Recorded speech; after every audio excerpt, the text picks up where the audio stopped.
everybody, I hope all of you are doing good. I'm Deepika from Learno Hub, एक ऐसा free learning platform जहाँ पर आप पढ़ सकते हो physics, chemistry, maths, biology and SST absolutely for free only at learnohub.com.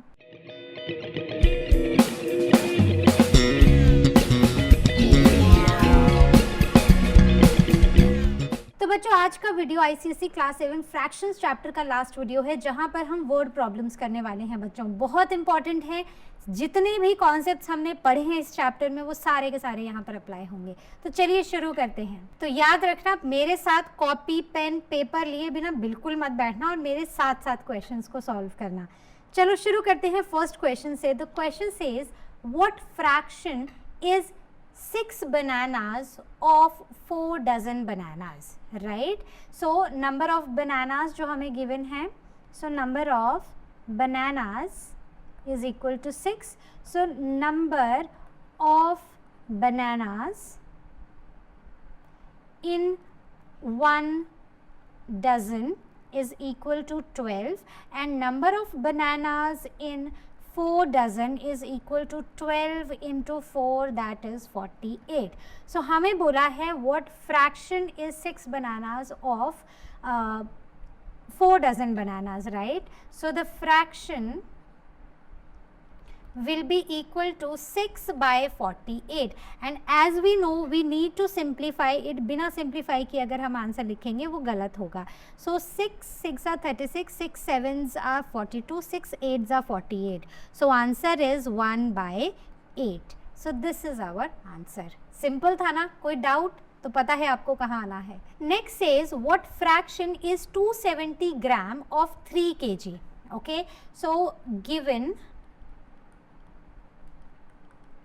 270 gram.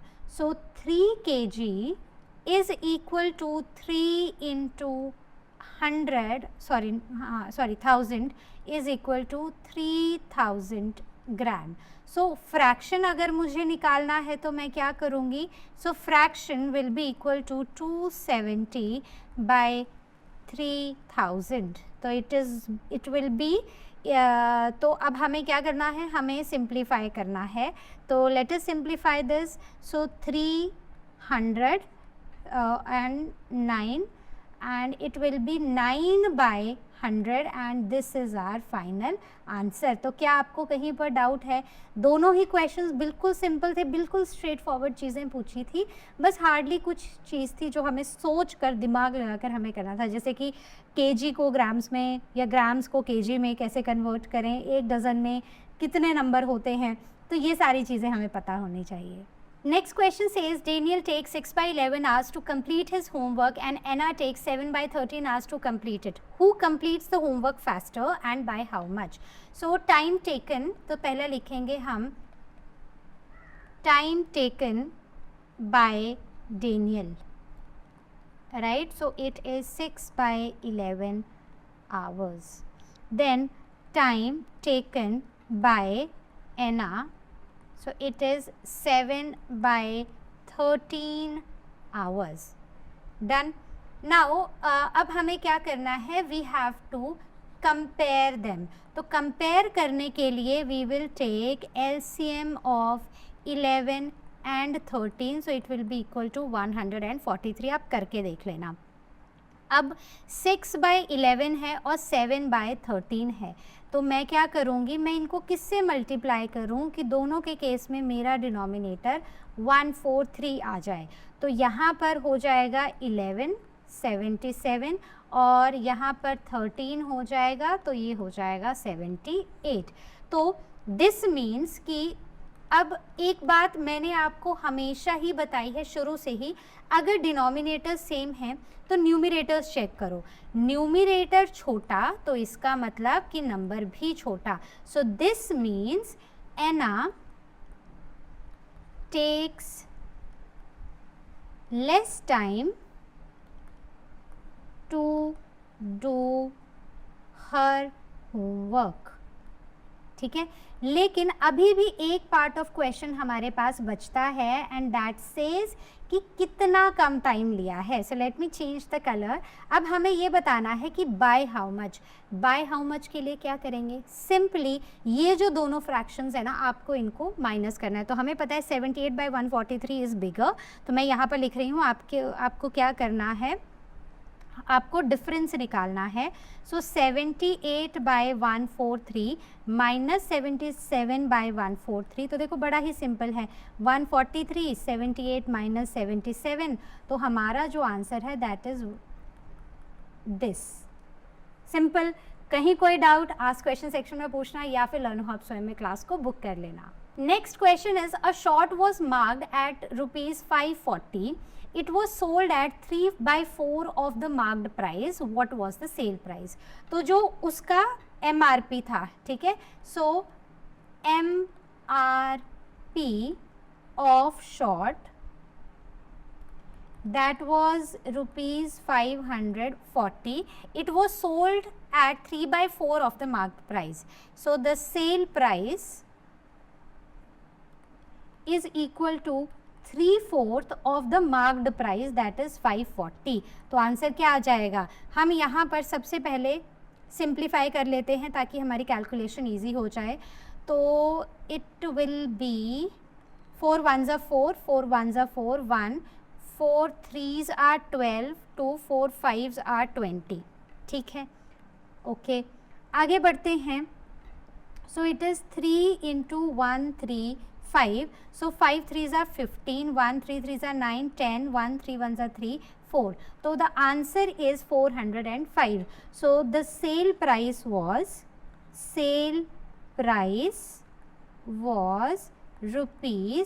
₹405. Simple, clear. आगे बढ़ें। Rohit bought a motorcycle for ₹36,000. He paid 1/6 of the price in the cash upfront and rest in 12 equal monthly installments. Find the amount he had to pay every month. ठीक है, पहले हमें ये निकालना है कि ये जो 1/6 अमाउंट उसने पे किया है वो है कितना। सो द टोटल प्राइस या फिर better I right it cost price of motorcycle. मैं यहाँ पर नहीं लिख रही हूँ, लेकिन जो भी है मैंने सीधे लिख दिया, right. First of all step 1 is to find the cash paid, amount of money paid in cash. So it was 1/6 of this total amount.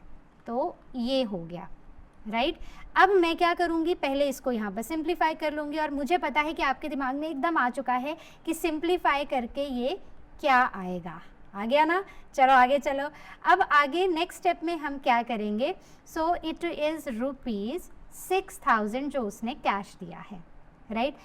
अब जो रिमेनिंग अमाउंट है अब वो निकालेंगे। So the remaining amount to be paid is equal to 36,000, right, minus 6,000, so it is equal to ₹30,000। तो उसको 30,000 देना है। तो अब उसको इसको 12 महीने की मंथली इंस्टॉलमेंट्स में डिवाइड करना है।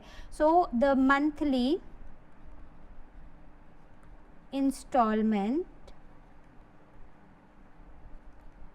For 12 months, right. तो ये इक्वल मंथली इंस्टॉलमेंट्स हैं, तो इट विल सिंपली बी, जो हमारा अमाउंट है उसको 12 से डिवाइड कर दो, तो it will come out to be 2500।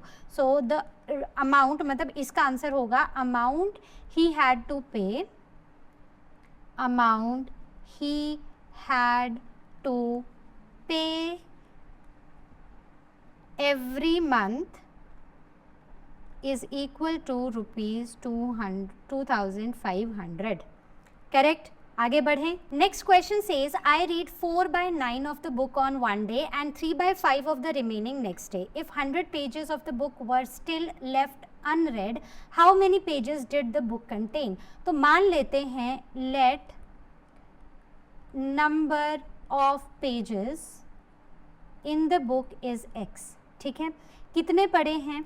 So number of pages read is equal to 4/9 of the book.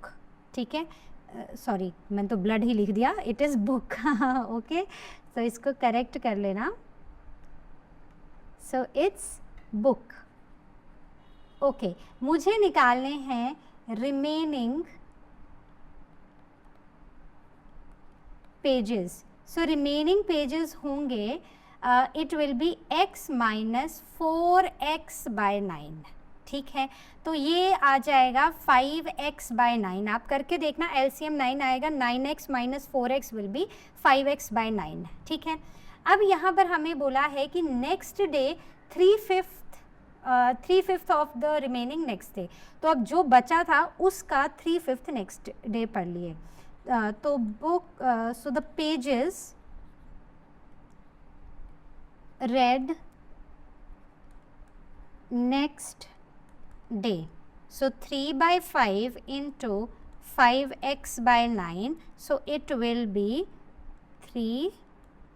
So it will be 1/3x. ठीक है, so pages left after day 2.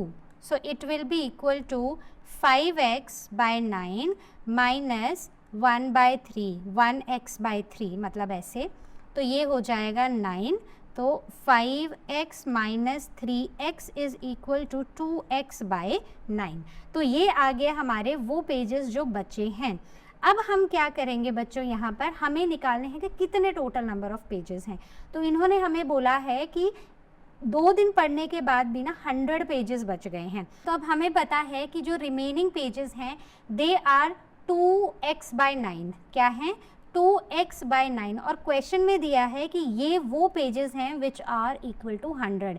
तो अब बस इस इक्वेशन को सॉल्व करो. तो 100 इंटू, ये डिनोमिनेटर में था, ये ऊपर न्यूमिनेटर में चला जाएगा. ये न्यूमिनेटर में था, ये डिनोमिनेटर में आ जाएगा.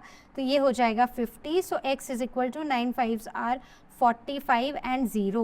So these are the total number of pages of the book. They are 450. Simple, easy. आगे चले. Next question says Shruti read a novel for 1 whole 3/4 hours daily. If she reads the entire novel in 6 days, then the time she takes to read the entire novel is. तो उन्होंने बोला है श्रुति reads daily इतने घंटों के लिए, right. तो पहली बात है कि मैं इसको ना कन्वर्ट कर दूंगी मिक्स्ड से इम्प्रॉपर फ्रैक्शन में. सो time taken to read novel every day. So that is equal to 1 3/4 hour. ठीक है, तो 4 1s are 4, 5 6 7. So it will be 7/4 hours. She finishes in 6 days. Time to complete novel is equal to 6 days. And the time she takes to read the entire novel is, if she reads the entire novel in 6 days, then the time she takes to read the entire novel, कितने दिन में ख़त्म करेगी? नहीं sorry, कितने घंटों में ख़त्म किया है उसने. तो it is simple, it is just time taken, right, to complete is equal to 6 दिन उसने 7/4 आवर्स पढ़ा है. तो 3 2, सो 21/2. तो it will be 2 10s are 21/2 hour. तो इसको हम 10.5 आवर भी लिख सकते हैं. So this is our answer. Coming on to next question, it says a line A B is of length 6 centimetre. तो मतलब एक लाइन है जिसका नाम है ए बी ये 6 सेंटीमीटर की है, another line C D is of the length 15 centimetre. तो एक और लाइन है सी डी ये है 15 सेंटीमीटर की। What fraction is length A B to that of C D. तो हमें गिवन क्या है, given to us is length of A B which is 6 centimeter, then length of CD is equal to 15 centimeter। ठीक है, तो question में पूछा है length of A B to that of C D is equal to, तो A B की है 6, C D की है 15, तो ये कितना हो जाएगा 3 2 6 and 3 5 15, so it is 2/5। Simple था। आगे चलो, नेक्स्ट पार्ट बोलता है 1/2 the length of A B to that of 1/3 of C D. तो यहाँ पर क्या बोला है, 1/2 लेंथ ऑफ ए बी की थी 6 और सी डी की थी 15, तो ये क्या हो जाएगा 1/2 of A B is 6, it is equal to 3 centimeter, and 1/3 of CD is equal to 5 centimeter. So the required fraction that we were looking for is 3/5.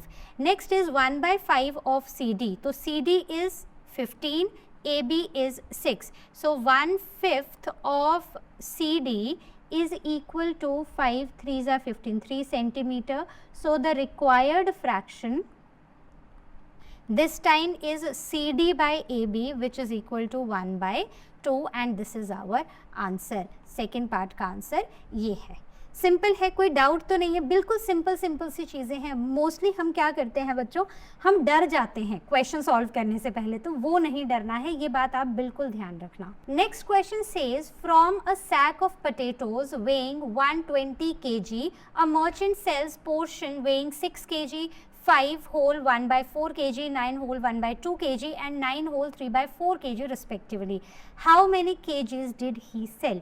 तो यहाँ पर जो टोटल वेट दिया है हमें, so the total weight is equal to 120 kg। ठीक है, so the portion sold is equal to 6 plus 5 1/4 plus 9 1/2 plus 9 3/4, तो it is equal to 6, 5 4s are 20 plus 1 21/4, 9 2s are 18 plus 1 19/2, 9 4s are 36, 37 38 39/4। तो ये आ गया हमारा वो पोर्शन। तो इसको हम क्या करेंगे, इसको एलसीएम लेंगे, एलसीएम आएगा 4, तो यहाँ पर 1 मान लो, तो ये हो जाएगा 6 4s are 24 plus 21 plus 38 plus 39, right, यही आएगा। ओके, अब वैसे तो आप ना इनको ऐसे भी कर सकते हो कि होल को ऐड किया और फ्रैक्शन को ऐड किया, वैसे भी आंसर आ जाता है। तो पहले क्या करते हैं, पहले इसको सिंप्लीफाई कर लेते हैं। 2 6 1 है ना, ऐसे ही आएगा, हाँ बिल्कुल ऐसे ही आएगा। अब हम इसको सॉल्व कर लेते हैं, तो 61/2 है, ठीक है, मैं यहाँ कर रही हूँ। सो it is 31/2 and this is the answer. तो उसने अभी तक 120 kgs में से 30 होल 1/2 मतलब 30.5 kg यहाँ पर लिखा नहीं मैंने, और इसके मेरे हाफ नंबर कट हो सकते हैं। तो अभी तक उसने इतना kg सेल कर दिया है। Second part says how many kgs are still left in the sack. So क्या लिखेंगे, weight of potatoes left. So it is equal to 120 total था, जिसमें से उसने 61/2, 61/2 ही लेके चलते हैं, जिसमें से उसने 61/2 सेल कर दिया था, ठीक है। इसको आप डायरेक्टली भी कर सकते हो, मैं ऐसे ही करना पसंद करती हूँ, मुझे ऐसे ही अच्छा लगता है। So it is 24 - 61 divided by 2, so it comes out to be 240 और 61, ठीक है। तो ये हो जाएगा 9, ये हो जाएगा 3, 6, 7, 8, 9, 10, 11, 12, 13, 7, 1। तो हाँ, 1 मिनट, हाँ। So total is this, right, left over is this, that's right, okay. So कितने केजीज बचे हैं? तो इट इज़ 179/2। देखो कई बार बहुत सोचना पड़ता है। So it is 2 8s are 16, 1 2 9s are 18, 1 left is 2। तो इतने केजी आलू अभी भी बचे हैं सेल करने के लिए। So if a boy works for 6 consecutive days for 8 hours, 7 whole 1/2 hours, 6 whole 1/4 hours, 6 whole 3/4 hours and 7 hours respectively, how much money will he earn at the rate of ₹36 per hour? अगर वो एक लड़का एक हफ्ते में हर दिन इतने घंटे काम किया जो हमें दिया हुआ है, तो पूरे हफ्ते में उसने कितना काम किया और उसको कितने पैसे मिलेंगे अगर एक घंटे के 36 रुपीज़ मिलते हैं, ये हमसे क्वेश्चन पूछा है। अब देखो, so the total working hours पहले हमें निकालने पड़ेंगे। Total working hours is equal to 8 plus 7 1/2 plus 6 1/4 plus 6 3/4 plus 7. So if you add them, 14 15/2, 25/4, then 24 25 26 27/4 और 7। LCM ले लेंगे तो आएगा 4, 8 4s are 32 plus 30 plus 25 plus 27 plus 7 4s are 28, ठीक है। अब इसको सॉल्व करो तो it will come out to be 30 60 70 80 90 100 120 142 आएगा ये, ठीक है। और बाय 4 तो आप कैंसिल आउट करोगे, 2 1s are 2, 2 7s are 14, 2 1s are 2, तो it is 71/2 which is 35 1/2 hour. अब हमें कैलकुलेट करनी है इसकी वीकली अर्निंग।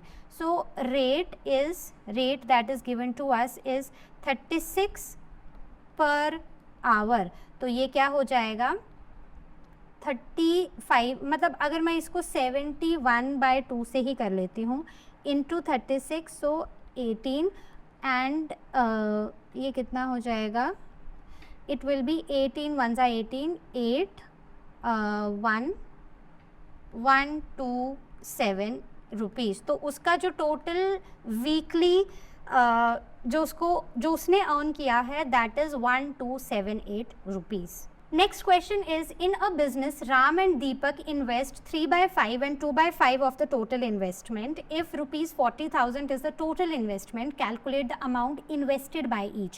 तो मतलब राम ने थोड़ी इन्वेस्टमेंट की, थोड़ी दीपक ने की और टोटल इन्वेस्टमेंट है 40,000। तो हमें निकालनी है द टोटल इन्वेस्टमेंट जो पहले हमें दिया है, पहले हम उसको लिख लेंगे। Total investment is equal to ₹40,000, ठीक है। अब हम इसमें से राम की इन्वेस्टमेंट निकालेंगे। Ram's investment is 3/5 of the total investment, तो कितनी आ जाएगी 5 8s are 40 and 8,000, so it is 8 3s are 24,000। अब अगर मैं दूसरे की निकालूँ दीपक की इन्वेस्टमेंट, सो दीपक की investment is 2/5 of the total investment, so 5 8 है ना, तो ये भी यही हो जाएगा। तो इसकी इन्वेस्टमेंट है 16,000, तो दोनों की इन्वेस्टमेंट हमने निकाल ली। बस इतना सा ही करना था। नेक्स्ट क्वेश्चन देखो, बहुत ही सिंपल है। Geeta has 30 problems for homework, she work 2/3 of them, right? How many problems are still left to be worked out by her? So total number of problems that are given to us, total number of problems is equal to 30. ठीक है, so Geeta worked 2/3 of problems. So number of problems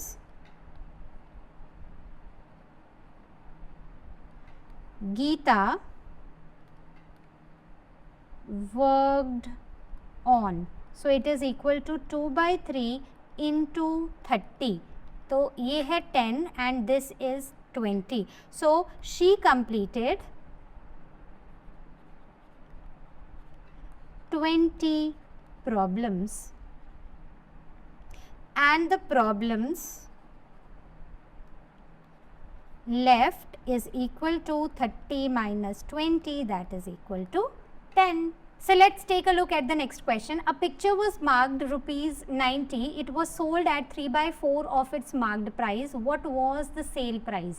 तो अगर the cost of picture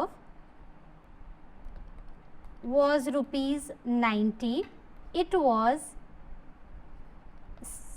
sold at, the sale price was 3/4 of the marked price. तो ये कितना हो जाएगा 27, 9 3s are 27/4. So 4 2 2s are 4, 1 2 3s are 6, 2 5s are 10. तो it is 135/2.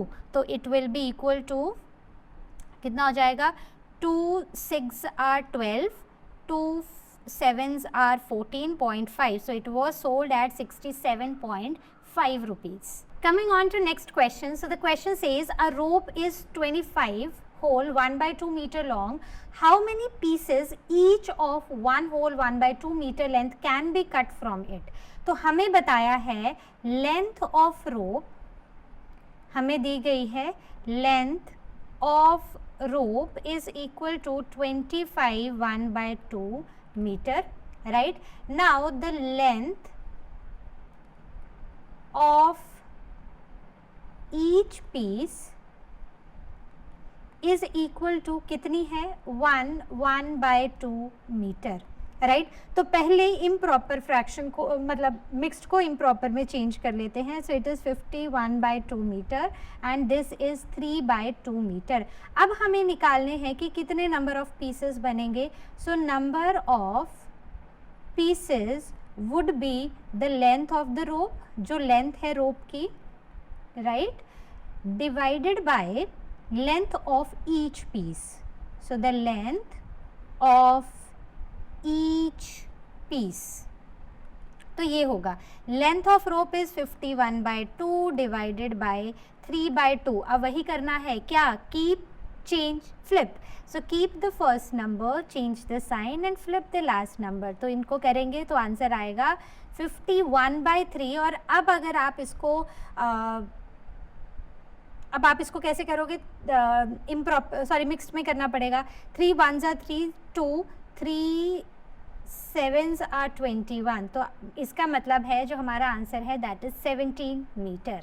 Next question says the height of 2 vertical poles above the earth surface are 14 whole 1/4 metre and 22 whole 1/3 metre respectively.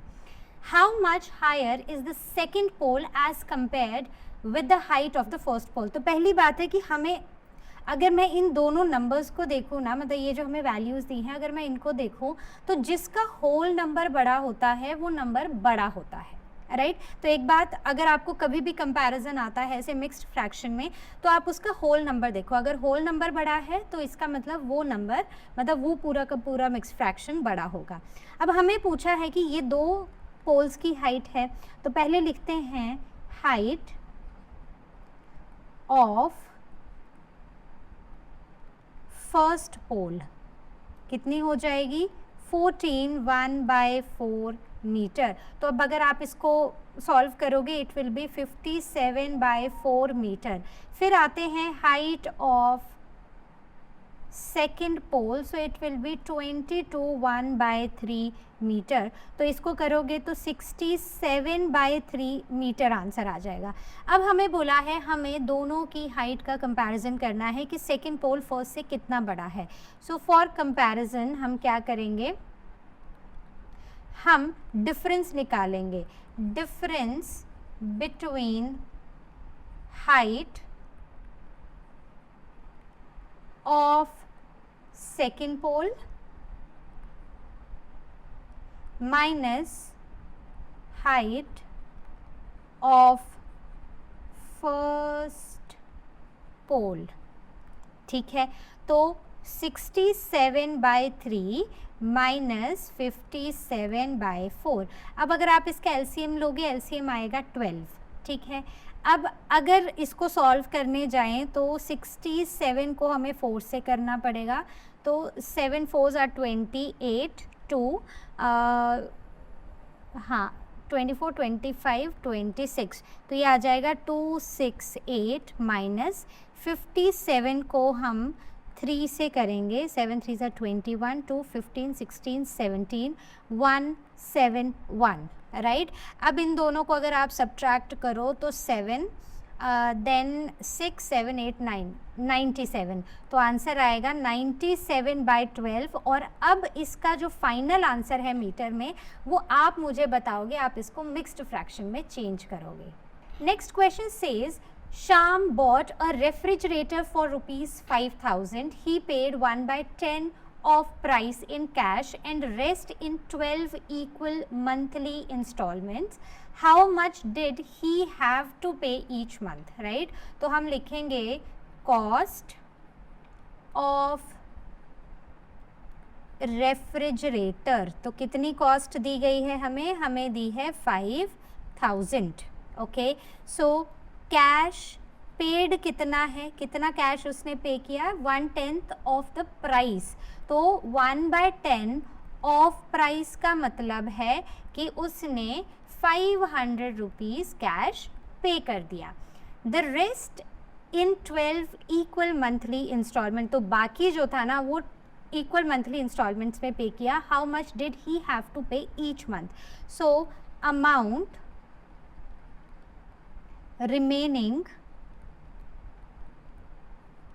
to be paid in installments, to be paid in installments, so it will be equal to 5,000 minus 500, तो उसको 4,500 rupees पे करने हैं अभी।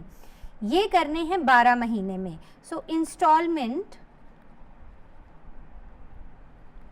To be paid each month, to be paid each month, it is equal to 4500 divided by 12। ठीक है, क्योंकि 12 months हैं। तो जब आप इसको सॉल्व करोगे तो it will come out to be, अच्छा हाँ इंस्टॉलमेंट्स ऐसे ही आएंगी, तो it will be 12 3s are 36, then 7, then 5, so it is 375 rupees per month. Fine, clear है? कहीं कोई डाउट आज क्वेश्चन सेक्शन में पूछना है, लर्नो हब स्वयं में क्लास को बुक करना है या फिर आप कोर्सेज में भी एनरोल कर सकते हो। Let us start the next question. Question says if 4/5 of an estate is worth ₹42,000, find the worth of the whole estate, also find the value of 3/7 of it. तो हमें क्या गिवन है? हमें गिवन है कि 4/5 ऑफ एस्टेट जो है उसकी वैल्यू है 42,000, राइट। लेट E is the price of the whole estate। तो यहाँ से हम एक इक्वेशन बना सकते हैं कि जो 4/5 है इस E का, पूरे एस्टेट का, उसका प्राइस है 42,000। तो इससे मैं E की वैल्यू निकाल सकती हूँ, तो it will B 42,000 into 5 divided by 4। तो अब आपको पता होगा कि जब भी हम एक वैल्यू को लेफ्ट से राइट में लेके जा रहे हैं, इज इक्वल टू के दूसरी तरफ लेकर जा रहे हैं, या राइट टू लेफ्ट जो भी है, इज इक्वल टू के दूसरी तरफ लेकर जा रहे हैं, तो हम जो डिनोमिनेटर में है उसको न्यूमिनेटर में लिख देंगे और जो न्यूमिनेटर में है उसको डिनोमिनेटर में लिख देंगे। अब अगर आप इसको सॉल्व करोगे तो आंसर आएगा 52500। ठीक है, अब यहाँ पर हमसे पूछा है इसकी वैल्यू, जो 3/7 है हमें उसकी वैल्यू निकालनी है। So let us find the second answer. Now the whole estate is worth 52500। अब हमें फाइंड आउट करना है 3/7 ऑफ एस्टेट की वैल्यू। तो हम क्या करेंगे, we will just put 3/7 into 52500। तो आंसर क्या आ जाएगा अगर आप इसको सॉल्व करोगे तो 7 ones are 7, 7 sevens are 49, 49, 50, 51, 52, 7 5s are 35, 0 0. So it will be 3 into 7500. It will be 0 0 5 3s are 15, 21, 22. So this will be our answer. Clear है? आगे बढ़े. Next question says when Krishna travelled 25 kilometers, he found that 3/5 of his journey was still left. What was the length of the whole journey? तो जब कृष्णा ने 25 kilometres travel किया तो उसको पता चला कि अभी भी उसकी 3/5 जर्नी बचती है।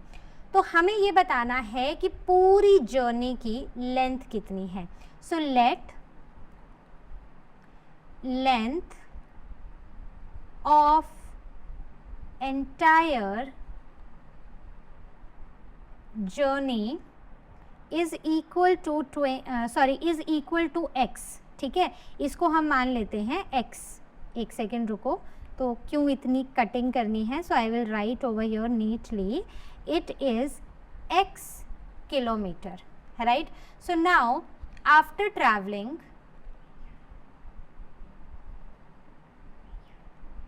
25 kilometre, 3/5 journey was left, right? So the part he completed, तो मैं यहाँ पर निकालूंगी part completed by कृष्णा। कैसे पता चलेगा मुझे कितना पार्ट कंप्लीट हुआ है? जो 1 होल है उसमें से 3/5 को मैं माइनस कर दूंगी, so it will be equal to 2/5, right.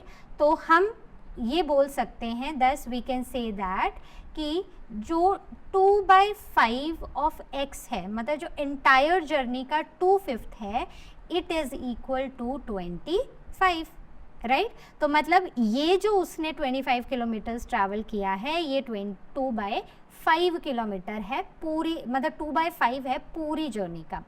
तो now from here we can find out x। So 25 in multiplied by 5 divided by 2, so x is equal to 5 5s are 25, 2 5 2s are 10, 11 12 by 2. So coming here x is equal to 62/5 kilometer. Fine. So this is the answer. So let us start from the next question. Question says from a piece of land 1/3 is bought by Rajesh and 1/3 of the remaining is bought by Manoj. If 600 meter square land is still left unsold, find the total area of the piece of the land. तो 1/3 राजेश ने खरीदी, 1/3 जो बचा हुआ था उसका 1/3, ठीक है, ये लाइन इंपॉर्टेंट है। 1/3 of the remaining is bought by Manoj. If 600 meter square land is still left unsold, find the total area of the piece of the land. तो मान लेते हैं let total area of land is equal to x meter square. ठीक है, तो पहली चीज हम निकाल लेते हैं कि जब 1/3 राजेश ने ले ली तो कितनी बची। So Rajesh bought 1/3 of the land, ठीक है। सो द रिमेनिंग लैंड हमें निकालना है। So the remaining land is equal to x was total, उसमें से x/3 इसने ले ली, तो क्या बचेगा, इसको अगर आप एलसीएम लोगे ये आएगा 2x/3, ठीक है। अब आते हैं हम स्टेप 2 में। स्टेप 2 में हमें बोला है कि जो अब ये बची हुई लैंड थी, जो अब ये रिमेनिंग लैंड थी, इस रिमेनिंग लैंड का 1/3 मनोज ने खरीदा। सो Manoj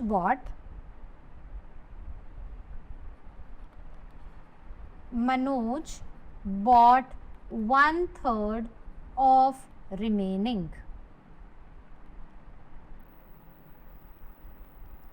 Okay, so it will be equal to 1/3 into 2x/3, ठीक है। तो ये कितना हो जाएगा, इट इज 2x/9, ओके। अब देखो land left unsold, so it is equal to 2x/3 minus 2x/9। तो अब हमें इसको सॉल्व करना है। तो हमारे पास क्या आया, 2x/3 माइनस 2x/9। तो एलसीएम आएगा 9, इसको 3 से करेंगे तो ये आएगा 6x माइनस 2x, तो ये हो जाएगा 4x/9। So given unsold land is 600 metre square. तो बस क्या है, ये अनसोल्ड लैंड है, 4x/9 इन फ्रैक्शन है, इन नंबर्स ये इतनी है, तो इससे हमें x की वैल्यू मिल जाएगी। और x क्या था, x was the total area of the land जो हमें निकालना था।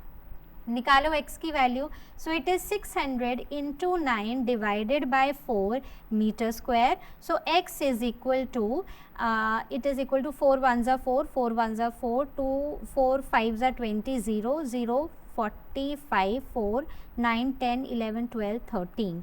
सो it is equal to this much. जो टोटल एरिया है लैंड का वो है 1350 मीटर स्क्वायर। क्लियर है, ठीक है। थोड़ा सा सोचना है, और जो क्वेश्चन में दिया है ना बच्चों, ये वाली जो लाइन दी है इसको ध्यान से पढ़ो। मतलब पहले एक 1/3 फिर दूसरा 1/3 उनको लेके ऐड करके कुछ कर दिया, नहीं, क्वेश्चन की स्टेटमेंट को ध्यान से पढ़ना है। Next question says a boy spend 3/5 of his money on buying clothes and 1/4 of his money on buying shoes. If he initially had 2400, how much did he spend on the shoes? तो हमें पता है कि okay, the initial amount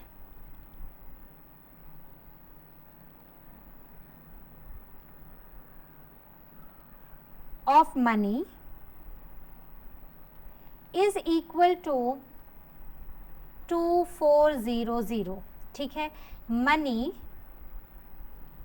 spent on shoes, shoes के ऊपर उसने 1/4 of his money was spent, यानी कि 1/4 of 2400 which means it is 600। तो कितने पैसे उसने शूज के ऊपर खर्च किए, बस 600, यानी कि 600। तो क्वेश्चन जितना लंबा देखने में लग रहा था, सॉल्यूशन उससे भी छोटा है और सिंपल है। तो that was all from our today session. I hope आपका चैप्टर क्लियर हो गया है, क्योंकि जैसे जैसे आप क्वेश्चंस करते जाओगे ना, आपको क्लैरिटी और बढ़ती जाएगी।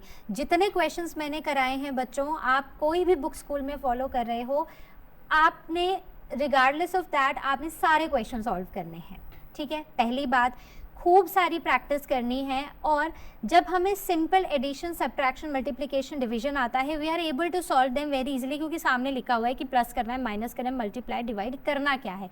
But when you solve the word problems then you understand कि अच्छा इसको तो ऐसे करना पड़ेगा, उसको वैसे करना पड़ेगा, then you understand how to apply what you have studied. So my request to all of you is, इससे पहले कि आप नेक्स्ट चैप्टर में शिफ्ट करो, इस चैप्टर को एकदम पक्का कर लो. जितने क्वेश्चंस मैंने कराए हैं जो बचे हुए आपकी बुक में हैं, सारे के सारे एकदम डन हो जाने चाहिए. So I see you next time with the next video. Till then all of you take care and as you all know, learn हाँ मतलब फ्री है पर बेस्ट है.